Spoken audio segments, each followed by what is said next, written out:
Super ഭക്ഷണം കേട്ടോ. എവിടെ നിങ്ങളുടെ തൊഴുത്ത്? നിങ്ങൾ തൊഴുത്തില്ലേ? ഇവിടെയാണോ? അതെ, ഇവിടെ ഉണ്ടോ? അല്ല, ഇവിടെ ഉണ്ട് തൊഴുത്ത്. ഇവിടെ ഉണ്ട് തൊഴുത്ത്. ഇവിടെയാണോ? നല്ല മണം. സത്യം പറ, ഇവിടെയാണോ തൊഴുത്ത്? പശുവേ ഇല്ല ഇവിടെ. അല്ല ഇല്ല, ഇവിടെ ഉണ്ട്. ഇവിടെ ഉണ്ടെന്നേ, ഇവിടെ ഉണ്ട്. ഇത് തരി തരിയായി അങ്ങനെ പറയണേ.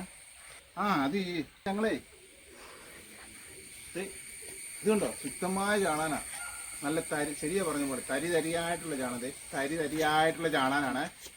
ഞങ്ങൾ ഈ പശു പറമ്പി വലിയവരും, ഞങ്ങൾക്ക് പശുവില്ല, പറമ്പി വേറെ പശുവിനെ കൊണ്ടേ കെട്ടുപോയി. അപ്പം ഞങ്ങൾ നേരെ അപ്പി താഴെ വീഴുന്നതിന് മുമ്പ് ഓടിച്ചെന്ന് സിമ്മിക്കൂടിലിട്ട് പിടിക്കും. അതിൻ്റെ അതേപടി കൊണ്ടുവന്ന് ശുദ്ധമായിട്ടുള്ള അതിൻ്റെ ചൂട് പോലും പോകാത്ത ചാണാൻ വന്ന് ഞങ്ങൾ വാഴത്തോട്ട് ഇടുക. തരി തരിയായിട്ടുള്ള അതിൻ്റെ മണമായിരിക്കും. ശുദ്ധമായ ചാണാൻ എല്ലാ കൃഷികൾക്കും.